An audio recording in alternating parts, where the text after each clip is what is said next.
Good morning, good afternoon, good evening. Welcome to another episode of Voices for Excellence. I am your host, Dr. Michael Connor, CEO and founder of the Agile Evolutionary Group, and of course, the proud host of VFE. And today's guest is a dear friend from Ohio. He's not going to agree with me when I say this, but subjectively, I think she is one of the pioneers, one of the catalysts across the country when we talk about AI integration, new emerging technologies, even the fact of changing the paradigm of instruction with artificial intelligence and technology. She's one of my go-tos, right? If I know something or need to unpack something when it comes to artificial intelligence in education, when it comes to technology and this whole paradigm shift of the model, there's no other person that I turn to is Candice Sears. Candice Sears is the Director of Instructional Services for the Montgomery County Educational Service Center,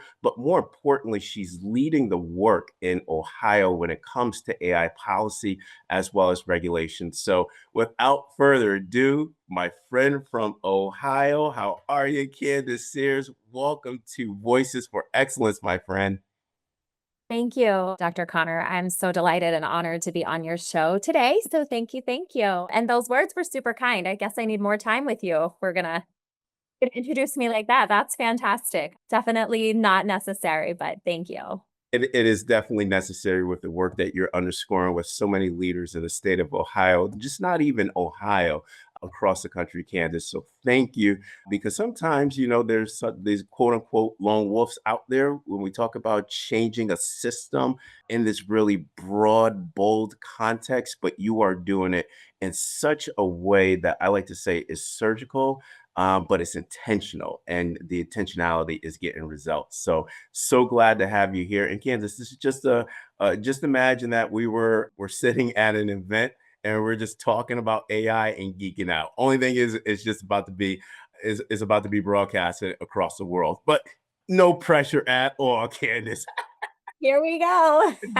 Here we go, my friend. But as I stated before, and I really want to underscore this, you are one of the national voices in AI and education. And currently, with your role as the Director of Instructional Services for the Montgomery County Educational Service Center, Candice, if I was to ask any education stakeholder across this country, what song will they say describes your current work in the AC stage of education? And AC means after COVID.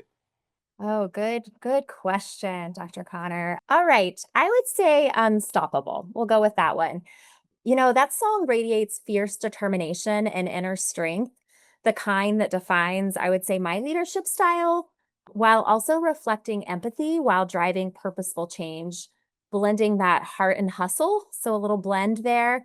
I think about the lyrics, I'm unstoppable, I'm a Porsche without brakes. And when I think about that specific line, I think about like that parallels my momentum in transforming education for Gen Alpha and Gen Beta. And then I also think like a leader's presence in a room, the song builds powerfully, inspiring others to rise and believe and act. And I think that that's what we have to do as leaders in today's world. Be a leader who makes people feel seen, makes them feel supported and inspired to take action. And I would say that final point is most important, is inspiring others to take action. It's not just about being strong, it's about making others feel like they can be too. Absolutely, Candice. And I'm just writing down the high level themes that you stated within your answer. I really appreciate the song that you stated, Unstoppable, right? Because when I think of this fourth industrial revolution that we're living in, that is essentially this world of technology and AI, we have to be unstoppable, right? And you highlighted two the most important generations because they are our clients, our customers, I like to say, Generation Alpha and Generation Beta. And the points that you presented, determination, inner strength, empathy, underpinned by purposeful change.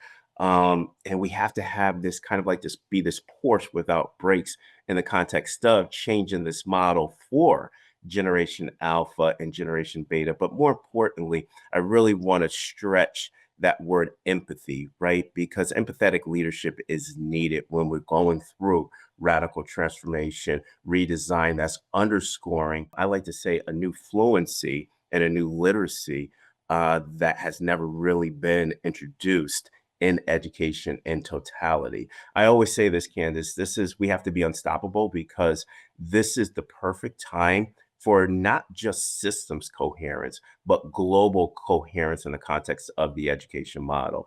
But Candice, I want to get into your role as the Director of Instructional Services at the Montgomery County Education Center in Ohio. First, for my audience that don't know your specific role within Montgomery County Educational Service Center, what is your role with working with districts, superintendents, and leaders and teachers, not only just in Ohio, but now I want to stretch it out across the country? And then, second, Candice, how is your work addressing what I always like to say is the core of any educational model, right? How is your work addressing the instructional practices and challenges through the services of MCESC? So as you mentioned, Dr. Connor, my title is Director of Instructional Services, a very broad title. So who knows what that really entails and means. But I've been really blessed and honored to be here at the ESC where I've had the opportunity to really like grow and develop and pivot as needed. So as you mentioned, just the transformation and the pace, what this department looked like 5 years ago 10 years ago is so different than what it looks like now. So it started out with just your typical curriculum, academic side of things, but we've really built true transformation and impact for our schools. So I think about high level, anything academic, anything grants management, state initiative, anything that comes out of our Ohio Department of Education and Workforce, a lot of that work ends up running through the Instructional Services Department so we can better support districts in implementation. And then post pandemic, had a lot of our districts were not sure, how to manage kids remotely as well as kids in person. They didn't want to lose enrollment, so they wanted to keep their kids enrolled, but then to ask teachers to work with kids remotely as well as in class seemed to be a stretch just where everyone was at the time post pandemic. So opened up a K-12 remote learning center. To be really clear, I don't believe in 100% K-12 remote learning. I think there's got to be a nice hybrid blend. We promised our districts we would do that for a year and see how it goes. And lo and behold, it's been well over a year and we're still off and running and have really enjoyed that program that we're able to offer our districts and students. Pretty cool opportunity there. So I run a K-12 remote school, and then we also, let me hop back. We actually do have meetups with our kids and opportunities for our kids to get together. And so they have some virtual meetup things, but then we also do some in-person things, which is really amazing.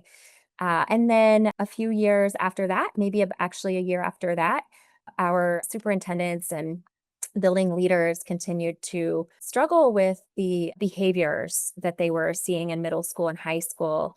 And so we continued to hear like the number of suspensions and expulsions were continually increasing because they were following their policy and their handbooks. And we in our mind were like, okay, like why are we sending kids home for up to 120 days of school or 100 now it can be unlimited days of school. Why are we sending them home when clearly they need some additional support and some wraparound services? So by suspending them or expelling them, that didn't seem to be in our world, like, what are we doing? The connections aren't going to get any better. The achievement gaps are going to continue to increase. If students were being suspended because of vaping, that seemed to be a high tick of infraction that their addictions aren't going to get better by sending them home. Now they have more time and flexibility. So we talked to our district leaders and said, hey, you know, if we were to build a program for these students, would you be interested in maybe giving them a last chance effort before expelling them? And, our districts are like, we'll do whatever we can to help our kids. So we were able to open up what's called the Future Self Center. And the Future Self Center is a very restorative approach to dealing with students that are at risk or students that are struggling. It is very hands-on. We do a lot out in the community, and it's our alternative to expulsion program that we built. We have some amazing success stories for the kiddos that we have had the opportunity to serve in that setting. which has been unbelievable. Because what we do believe is we believe that if students have a future self vision and if they have hope, a lot of times you will see a very different motivated kiddo. We've seen an increase in attendance in school, like the kids are showing up. We've seen a decrease in discipline behaviors. And then as we've transitioned kids back into the school space, we've also seen really high success rates of those kiddos transitioning back. So yeah, and then just in August opened up an international learning center, which we've got an increase in newcomers here in the Dayton area and really wanted to support our districts, not just the students and the families, but the teachers and the systems that were receiving these kiddos and families. So it's a full we serve students, we serve families, we serve the community, as well as our teachers and our district leaders out in our schools in the International Learning Center. Amazing work, Candice. And to my audience that are out there, again, and I'm saying this from an objective and subjective lens, the ESC of Montgomery County out in the Dayton area in Ohio, innovation galore, innovation galore. Candice, creativity, the level of innovation that's being underscored is unbelievable. Candice, I have a few follow-ups because again, kind of replicating back in Ohio, I have a lot of follow-up questions as you're saying. So you already have that prerequisite of how I am. But Candice, I want to talk about the wraparound services, right? And specifically how you design a program and a model to meet the attributes, the learning attributes, the characteristics of Generation Alpha and Generation Beta. We continue to see, I like to say, stifling discipline procedures and protocols that mirror the industrial model, right? That we have to sit in our seats, we have to act in a certain way, we have to learn in a specific manner, regurgitate information when the attributes, the learner attributes, the core characteristics of Generation Alpha and Beta are the antithesis of you and I. So when we talk about wraparound services and the intentionality with that design, Candice, how do we make that into just everyday practice for our practitioners and leaders so that now, just as you stated, you saw your discipline rates go down exponentially? But again, I think that right now, when we think about the AC stage of education, those are just next in class practices and best practices in alignment to the generational attributes of the constituents that we're serving. So, Candice, how do we broaden those practices where now it just becomes innate for our leaders and our practitioners? Yeah, that's a great question, and that's definitely something that I continue to be pretty motivated and determined that we're going to change the system, we're going to change the approach. So what we've been able to do here again, just we've really tried to build some models because oftentimes it's we don't know what we don't know in education, and a lot of our educators and even our leaders, they went to school as students themselves, and then they went to school to learn how to be teachers or how to go back into the education system. And then they went back into the education system, and so they've got a very, very narrow perspective of what schooling is. And so I think that, I think there's a big difference between schooling and learning. And if we can really transition that mindset shift, what I have found the pivotal piece has been is the energy that comes from a different approach. So the intrinsic rewards and the high energy. So as we've built these programs, Dr. Connor, we've been able to see like teachers are excited again because they're seeing a very different kid. Our leaders are excited because they're not getting as many referrals, or they're like, oh my gosh, like Candace's mom is not calling every day at the school. Like, what is going on? So I think that if we can continue to model and we can continue to show, action is invaluable. So if we can show educators and education leaders how it's done, we can shift that culture and start really transforming. And really, all of that is just organically grown through, I think there are like three big pillars that I think about: future readiness, reimagining the student experience, and leveraging emerging technologies. So if we have those three big pillars, if you will, then everything else can organically fall within that. And then we do start to shift a culture and a mindset. And At the ESC, we really like always say like we want to work ourselves out of a job because for me like if I don't have any students referred to this future self center or to the remote learning center, that's a win. Like I'll go build another program or I'll go support or I'll do this AI work that I've been doing in Ohio. There's plenty of work for all of us. So how do we build models and really support our educators and our education leaders to think differently about their approach? Well stated, Candice. Well stated. And to my audience, those three buckets that Candice highlighted, I think those are system level buckets that nationwide we should all adhere to. Future readiness, absolutely. When we think about Generation Alpha, Generation Beta, in order to be in alignment with their generational needs and learning attributes, we have to reimagine learning. But Candice, this is what I marvel at with you and your work in Ohio nationally is around leveraging emerging technologies. And Candice, moving into the next question seamlessly is that, there have been many legislative and policy recommendations that are being discussed with depth and breadth. Great. Love that. Love seeing the conversation that's going on with regards to leveraging emerging technologies and artificial intelligence. And everybody has this universal agreement that we must embrace this new digital paradigm, specifically within the shift of the educational model. Now, you've been working closely to level set this in Ohio as well as nationally. But when we think about this, right, the work that you're underscoring with Alex Catron and AI EDU, the work that you're doing at the ESC, when I think about this, you've been supporting districts hand on, right? But now when we think about this, how with the new legislation and the policies within districts, how are you supporting the implementation of this? Moreover, how is your work strengthening the instructional model for leaders as well as teachers, not only in Ohio, but nationally as well? So I would say in Ohio, like all the stars aligned. It's not like the magic of Candace. It literally is like it's the magic of finally, I feel like people aren't working in silos and like everything's aligned and working together. So really fortunate that now Senator Husted was our lieutenant governor. He had been working very closely with the AI Education Project, AIEDU, on some policy work and some of the more workforce side of pieces. And then Ohio and through Innovate Ohio as well, which was Lieutenant Governor Husted, now Senator Husted's work, they had put together this AI coalition group of multiple stakeholders and various perspectives coming together. And then we, as an educational service center, were also working very closely with AIEDU in regards to how do we like build those practitioner level components? Like, how do we help a district build policy? How do we help them? What should we do with recommendations?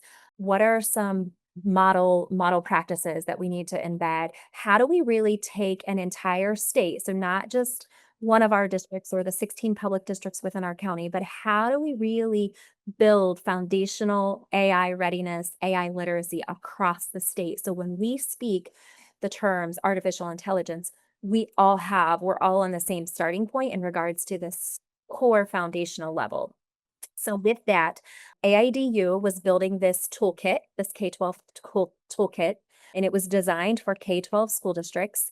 It's like 150 pages long. We were like, there's no way that our district leaders are gonna be able to like, now we can put it in. We've got some really cool AI tools that can help us summarize and pull out the big pieces. Just to be clear, we don't necessarily need to read the whole thing. But how do we take that from my level here at an educational service center and make that digestible and very like step by step approach for our districts to start building some of this? In the meantime, also, we were working with AIDU on, we wanted to build these summits across the state. How do we create opportunities for all different folks in the education space to come together to learn from some of the national leaders in this work across the country? So we hosted the year before last, we had 4 summits that we did, and then we had monthly PD opportunities. What we also did, Dr. Connor, was we identified AI champions across the state because, in education, there's a lot of really amazing work happening, but it's like, how do you know what's happening across the state? Where are those pockets? So we have folks actually build like or identify AI champions across the state, and we then hosted and offered PD sessions monthly for them to really build that capacity so they could go back into their systems and into their regions to support schools and teachers and leaders. Just love the work. And Candice, thank you. I had an opportunity to my audience to present at one of the AI summits. And again, the work that Candice as well as Alex and on the ESC in Montgomery County are doing to leverage this. It's just absolutely phenomenal. I really just love your statement around building AI readiness and everybody starting at that same core. Intentional, Candice, because the two words that are so hard to achieve in education, alignment and coherence, you're starting everybody at that ground level and building that readiness for capacity around integration and implementation. I love that when you talk about model practices and the AI champions, where now best practices is distribute in this, I like to say, horizontal manner where other leaders are leading other leaders and teachers are leading teachers around these AI champions. Again, like I said, I just marvel at the work that Ohio's doing, specifically from a legislative and policy standpoint. And Candice, if you can, because I think that this is a nice core complement, expand on the work that you're doing for workforce development. Because when I think of this 22nd century, specifically around the 22nd century education model that we have constructed an agile evolutionary group. I always like to say that now we really, when we think about generation alpha and generation beta development, is around leveraging emergent technologies, your second or third bucket that you highlighted, and then also now this workforce development focus. You mentioned it in a couple of your answers. Can you unpack that as well? Because I don't think that we have this, which is good, strong collective emphasis around AI literacy and fluency and readiness. But the complement of that, if we're truly leveraging that, we're starting to see industries balance both AI and these new industry and focuses with workforce development. So can you expand upon your work with workforce development in Ohio that complements the AI work that you're doing? Yeah, yeah, absolutely. And I also want to say, Dr. Connor, like this work, it was really important to bring the right folks to the table for this work. So like our Ohio Department of Education and Workforce, they actually are the ones that supported the year 1 and year 2 work as a state financially and obviously content wise and practice wise. And then the Ohio ESC Association as well has been right at the table supporting this. So it was like not, I am one of 51 ESCs across the state of Ohio. And so we were able, through the Ohio ESC Association, bring all the ESCs. So all the regions across the Ohio were able to be a part of this work. So it's not just one person, trying to lift. It was everybody, everyone doing the work. And in regards to the workforce side of things, everything just it again, all the stars are aligned and it just works out beautifully. We know that the students that we have in our classrooms today, the jobs, the careers, the work that they will be doing will look very different than the work that is currently offered and existent in existence today for, for us. And so especially with the advancements in technology. And so as we have been really focused on what does workforce look like? How do we support our districts in ensuring our kids are future ready? Like, what does that mean? Like, we don't know what that looks like and what that means, but what we continue to hear from our industry folks is we need kids to come to us with skills. And so it's not necessarily content and learning is obviously really important and understandings, but it's more every conversation that we've had, everyone says it's skills. I need them to be able to come with creative problem solving. I need them to be able to think critically. I need them to be able to actually like show up on time. I need them to have time management. So all of those skill pieces, which is also an approach that we're working on when we are starting to work with our districts on the AI pieces, because AI is transforming so quickly and it's amazing the transformation. We're not asking people to be experts in AI. We're saying, listen, you need to have the skills to be able to utilize and discern what's good and what's right and when and how. And that's really the parallel that you see. If we can equip our kids with skills and the adults with the skills, they're going to be able to navigate whatever it is that the world is going to be hitting them with.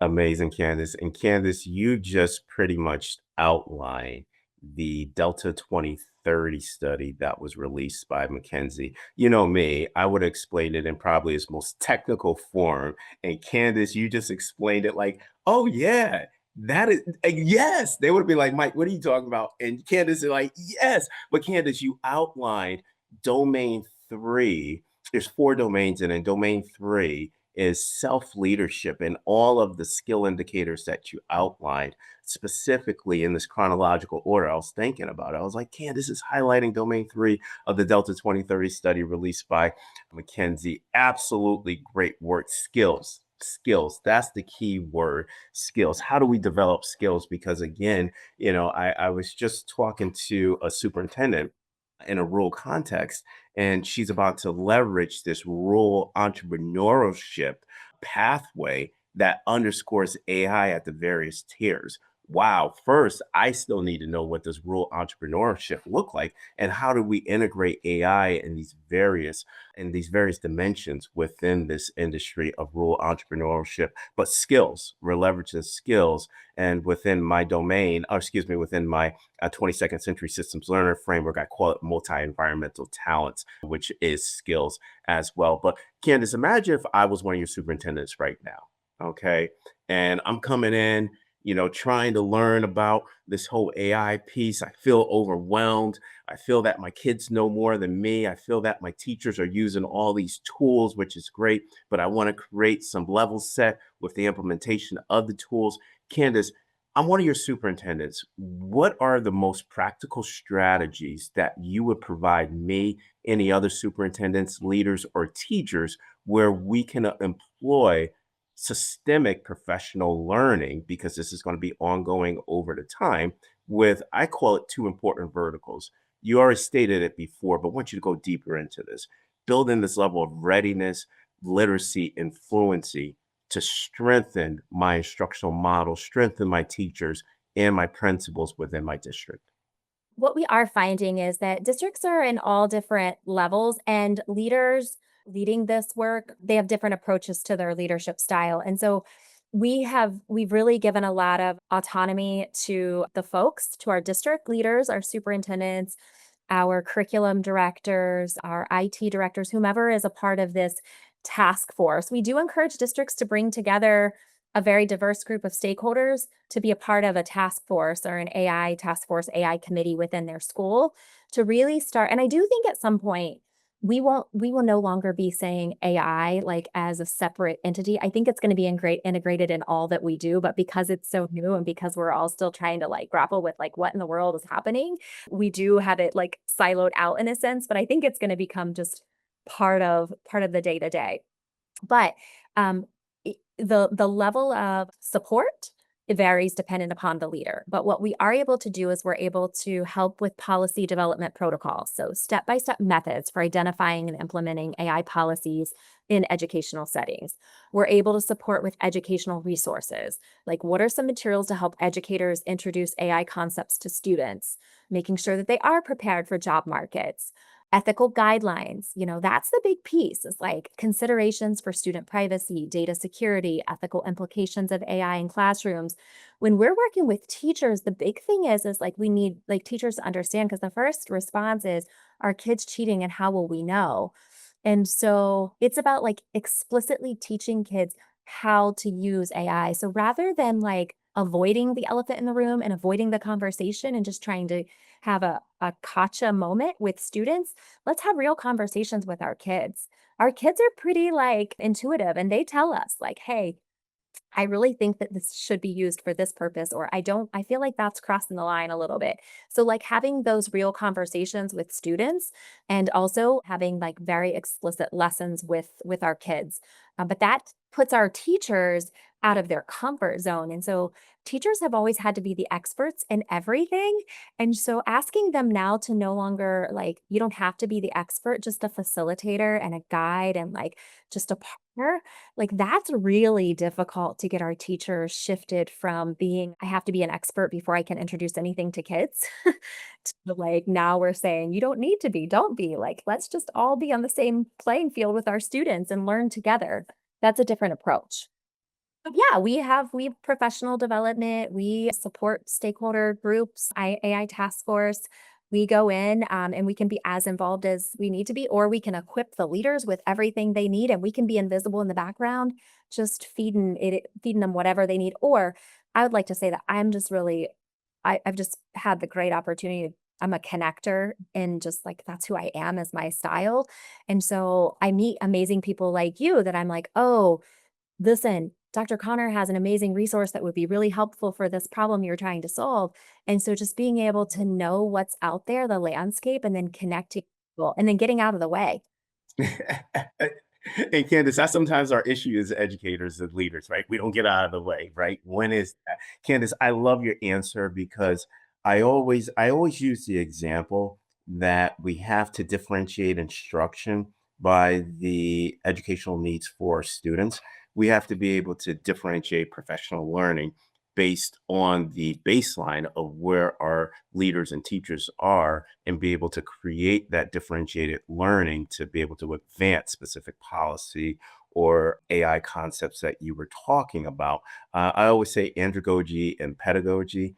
Andragogy, adult learning, same thing as students. We're just kind of just a little bit older, as I always like to say. But such an important Rubicon that you highlighted, which is the ethical implications of AI and the utility. I don't know, Candace, if I was in Ohio when I heard this, or was I was somewhere else, but I found it fascinating that they did research, and before AI implementation or integration, they found that students were cheating at the 70% level.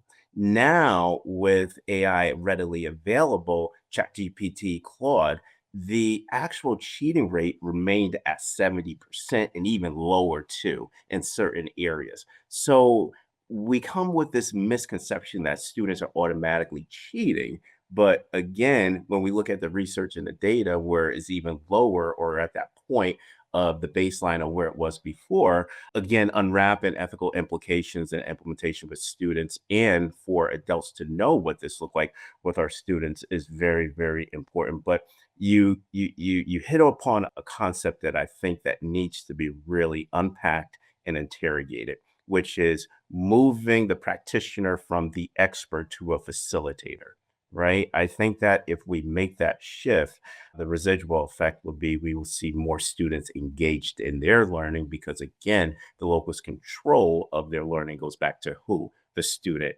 not the adult. And Candice, for his next question, and again, you know how I think from a systems level and always want to ensure that there's that level of alignment and coherence with all the defined systems within our operating model. But a potential unintended consequence is eliciting incongruence with classroom instruction, meaning that, Candice, let's say that we have 20 teachers for a K-5 building and all 20 teachers are using 5 or more different AI tools, where now we're not seeing that alignment from classroom to classroom or vertical grade levels for that level of coherence. But with the potential to create misalignment in the context of tools and our students' learning needs matching them, what protocols or adopted processes should districts and schools underscore to ensure there is true coherence with new software tools and technologies? Yeah, I think oftentimes, in schools, because we are moving so quickly, and I think also like just the idea of there are so many tools readily at our like fingertips. So it's like we no longer like have to like purchase things necessarily, or there's not like high cost to some of these tools. So it's really difficult to keep that somewhat controlled or reined in. And I do go back to if we equip our educators and our students and our leaders with the skills and understanding of how to discern when and how and what, then we're going to have less of the wild, wild west happening because they're going to be like, oh no, that's not meeting this criteria. But it's going to take a little while to get there. So I think for us, we also try to get our districts like don't go heavy and feeling like you've got this pressure that you need to adopt a tool today. Like, don't feel like, "Oh gosh, everybody's on, this wagon or everybody's adopting this. I need to do this." Take some time as a task force or some subgroups and really start to like dig into what it is that that tool or that solution is solving for us. Like, how is it actually like solving a problem, or how is it really supporting learning? But I kind of equate it to in Ohio, we've done amazing work at a state level with like high quality instructional materials. Like there is a rubric for districts to use. So when they're going through curriculum adoptions, like here are some look fors, here are some things to be mindful of. So we're kind of in the process of putting that together, like for districts, like when you are starting to look at tools, first of all, don't just look at tools because that's what you're hearing about, but like what problems are you having and how do we solve that? If you're having a lesson planning issue, or if you've got a teacher that's really struggling with time management, then let's try to find like what is out there that's going to support that teacher and or that group of teachers or your building in regards to personalization, whatever it may be. But what is the problem that we're trying to solve? And then let's see what's out there. It's Candice, phenomenal answer because I think into my audience, that is an answer. Candice, we use VFE as an asynchronous professional learning tool. Where now that when we talk about personalization of path, place, pace, and time, that our leaders that engage in VFE will be able to go back and place specific answers and break it down to adopt strategies within their professional repertoire. And to my audience, this is an answer that you want to be able to unpack that Candice specifically stated. There are two essential questions that I think every district need to underscore when it comes to AI tool adoption. One, what is the problem that we're trying to solve? I think before we even start thinking about adopting tools or looking at software, what is the problem that we're trying to solve? And then I think the second, this is my bias is coming out, is how is it addressing student learning? If we are able to ask those two questions in this systematic kind of form, I think we'll be able to create that level of alignment and eliminate incongruence, right? Because there'll be intentionality behind it. Again, that's just my hypothesis, but I think every leader, every teacher, every superintendent, or every educational service center should ask those two questions before now we start investigating AI tools. What is the problem that we're trying to solve? And how is it addressing student learning? Well stated, Candice. So, Candice, last question. You made it through VFE. You're not on the hot seat anymore. One of my past guests called me up, many of them called me up afterwards and say, man, this is harder than my superintendent, and or this is harder than right these questions. I'm like, come on, man, we on VFE.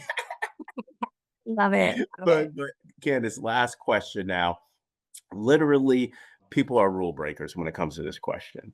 And it's very hard to limit you, Candice, or any of my previous guests to 3 words, just 3 words. So here's the question, but as I tell every guest that comes on here, take it as it is. What 3 words, but people break the rules, Candice, so don't mind. What 3 words do you want our audience to leave with regarding AI and the AC stage of education after COVID-19?